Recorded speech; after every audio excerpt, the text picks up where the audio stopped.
حضرت عمر صاحب بعضی وقت در بعض شهرها بچه ها با کلوخ می زدن، نمی گفت که من عمر هستم.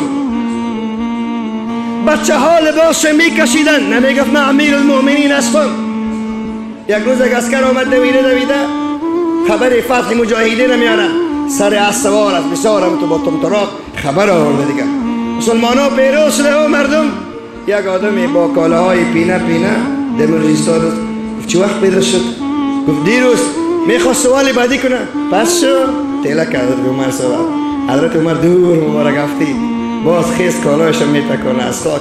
و برادر استاد شنه یک سوال دیگه مونده، مسلمان ها چند نفر شهید دادن؟ خواهی نک 10 15 20 30 هرچی که شهید دادن تو رو به این گفت چی کاکا برگم شو استغفر الله.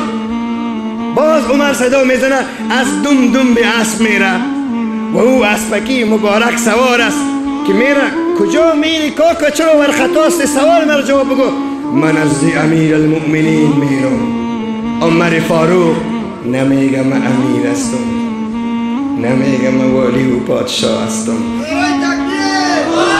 نمیگم من ولیستم و والیستم، نمیگم عالم هستم و عابد هستم، نمیگم من میدانی خسر رسول علیه السلام هستم، نمیگم من وزیر دست چپ رسول علیه السلام هستم. میدانی عمر کسی است که بعضی آیت ها به نظر عمر فاروق نازل میشه. بگوین الله اکبر. از چی هست؟ تا شهر میدوه سوال میکنه و یک چیزی میگه و با حرکت میکنه تا که به شهر رسید و قاصد نمیشناخت از دیگه شهر کی عمر است. یک بار مردم متوجه شدن، گاهی به اسب میبرن، گاهی به عمر. کسی گریه میکنه، کسی هیجانی شده که چی میکنه با امیر مسلمان، چه قسم برخورد متکبرانه میکنه با عمر فاروق. یک بار مردم صدا دارن، السلام علیک یا امیر المؤمنین. ای عمر. اسبکی دیگه کی مردی؟ پارسال خدا از اسب به پایان انداخت، میخواست که به پاهای عمر فاروق خدا بیاندازه.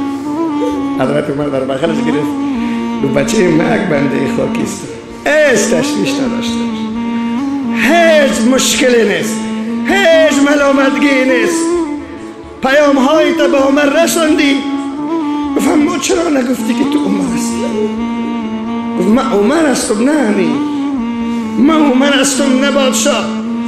در میدان محشر اگر یک تن از رعیت ما شکمش گرسنه باشه که هست، من جواب گفتم میتارم، چی رسه که من تکبر کنم؟